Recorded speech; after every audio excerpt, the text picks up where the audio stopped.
Alright, well, here we go for a little ride in the SS TRAILBLAZER. It's a 2006 model. Two-wheel drive, not all-wheel drive. Being in Florida, there's not, I mean, there are some all-wheel drive models here, but I don't have a need for the all-wheel drive. I think it's easier to, you know, race and dyno and build. It's cheaper. It's not all-wheel drive, but as you can tell, for a built forged motor with a bunch of racing parts, it's relatively quiet. You can't really hear anything. I mean, you can see I got some stuff in the truck. It's really dirty, but for overall, it's in pretty good shape. It has a lot of miles on it, but that doesn't really matter. It's just chassis miles. I got a brand new engine in it and everything else. I am thinking about selling it. I have quite a bit into it. Obviously, you're not going to get all your money back out of stuff, when you build something like this. But I do want to sell it. Have some other things I want to do. Had fun with it, and I mean, she is something else for a 4,500 plus pound SUV. It gets out of its own way. She has all the creature comforts of air conditioning, Bluetooth, head unit, stereo. I have a little subwoofer in the back. My daughter loves it. She always tells me to do donuts, Daddy. Do more donuts, Dad. She doesn't understand that tires cost a lot of money. But yeah, thinking about selling it and trying to get something different. Actually thinking about doing like maybe a Silverado. Something a little bit, actually this is a pretty practical vehicle. Sub 12 second, quarter mile standing time truck. It's pretty quiet, not loudly obnoxiously loud, stuff like that.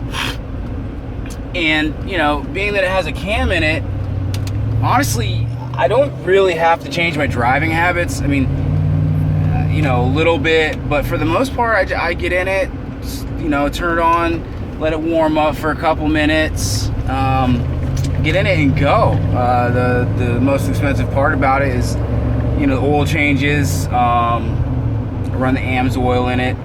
It's NW40, fully synthetic with the zinc.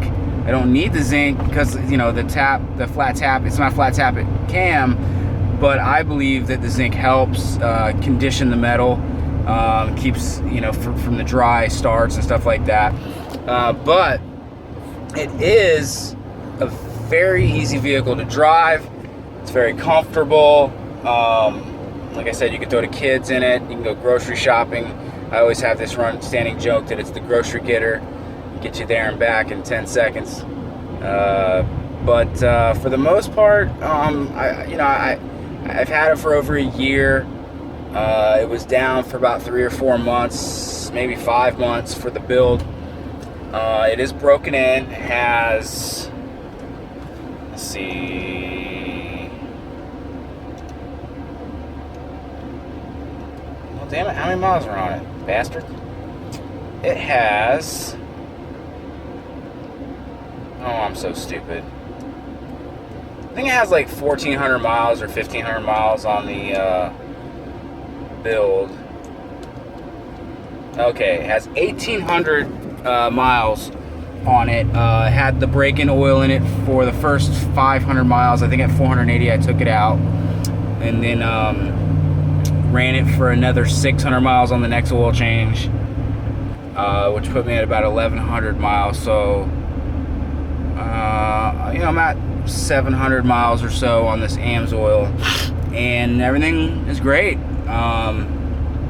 Like I said, Thompson, in a previous video, I don't know if you guys have seen it, I had a short block built, 408 6-liter iron block. Thompson Motorsports built it in Las Vegas, Texas. Had that, shipped in, picked it up, and then I had the guys down at Florida Speed and Power. You guys can look them up on YouTube and Facebook and everything else. These guys are really good at what they do. They're known for their Corvettes and stuff like that. Really good LS mechanics. A buddy of mine, Rodney Whitaker, is the mechanic over there, and then Matt Sorian is the You know, he's a mechanic and tuner as well. He does the tuning and stuff like that, and they did a hell of a job. I had one little problem with the build.